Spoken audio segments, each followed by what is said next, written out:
Life is good, thanks, Jason.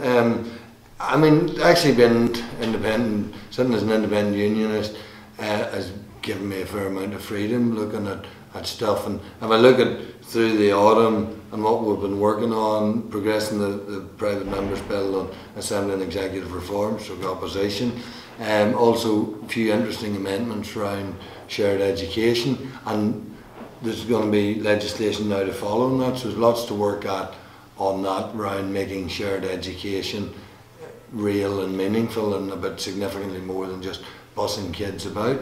The stuff around opposition and assembly reform has taken a fair bit of time, but I certainly feel it's been time well spent in that it has both been of the debate now around opposition has moved on significantly, and the support now with Sinn Féin and Deputy First Minister Martin McGuinness coming out and saying, look, things need to change, and particularly Stormont House Agreement. Now they've looked at opposition, but it's pretty limited stuff, and I want to go much further than that, and the support and willingness and acceptance of an argument I've long put now that this place either reforms or it fails. Looking at things, I would go further than that, than the Stormont House Agreement, say, right, committee chairs should get first topical question.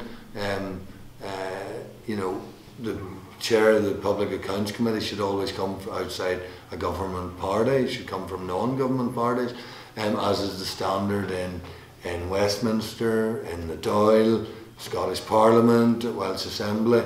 You know, all of these type of democratic norms. On the other side, of the bill is going to be part 2, where it's effectively calling, by Assembly passing this, that the Secretary of State would make a number of changes.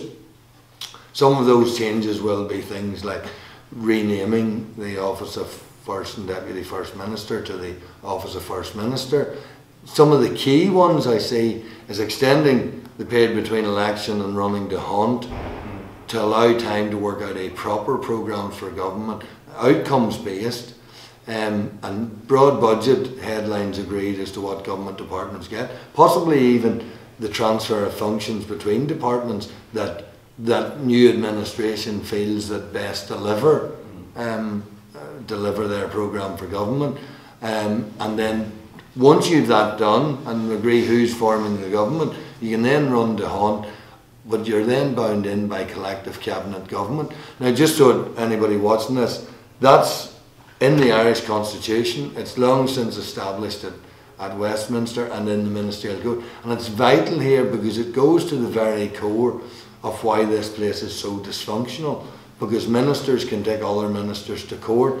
Ministers can do solo runs, whether it's on education, in health and housing, and that leads to very dysfunctional form of government. And when is a policy take transforming your care?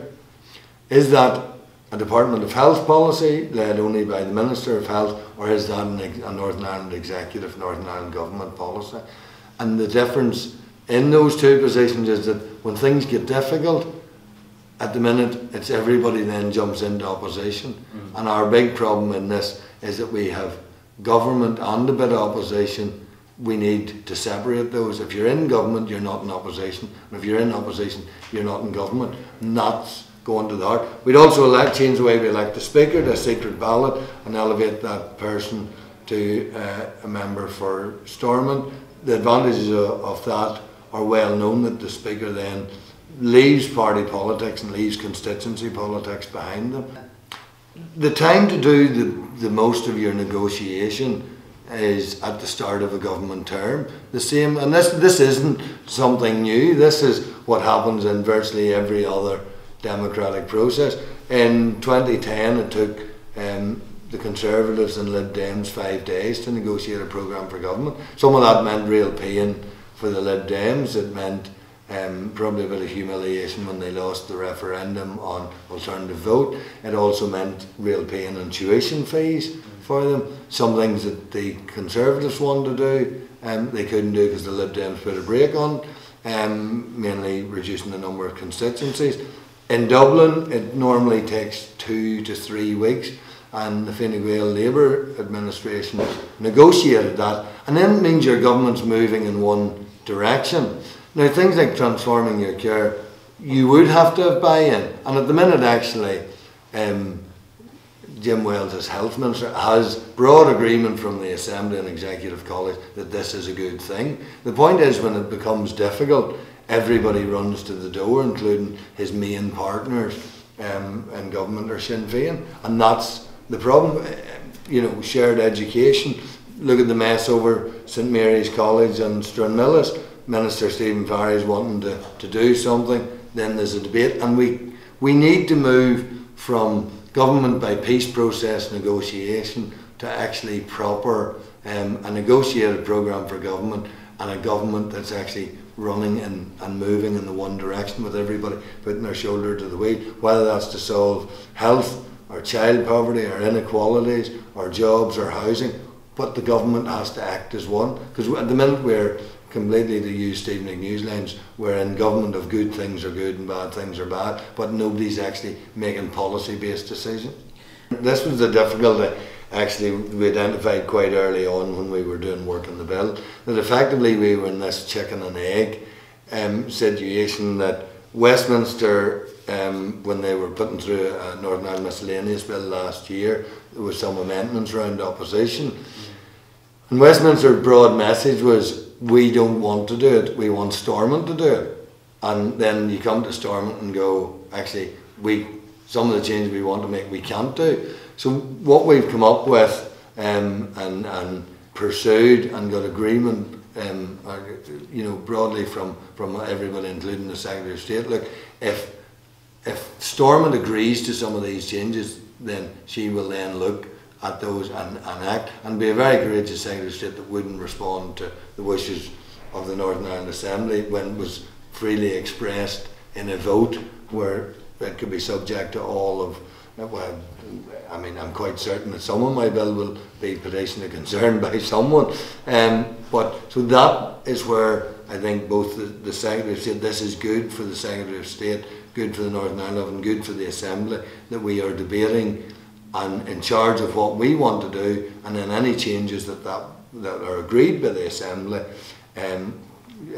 she will change in the 1998 Act. And that's important because it means the Assembly's dictating the pace of change. On petition of concern, we will still need like a minority community mechanism or a community protection mechanism. What I would like to see is 30 signatures. I've no issue with staying at 30. I would like to see it coming from more than one party, whether that's 29 plus 1 or 25 plus 5 or whatever. I would like to see it coming from more than one party. The thing about it, you have to look at who's using it the most, and I think there's probably more support for moving that yes, you need some type of mechanism there, and you need to use it much more when it's over something important like legislation. I mean, using it against a motion on, for example, equal marriage where it doesn't actually count, even though the Assembly's own natural majority, I think on the couple of times that equal marriage was voted on, it was lost by 5 votes anyway. So a petition of concern didn't change the outcome. It might have made it absolutely certain, but it didn't change the outcome. And I think that's why I like the idea about moving more to, you could do it in primary legislation.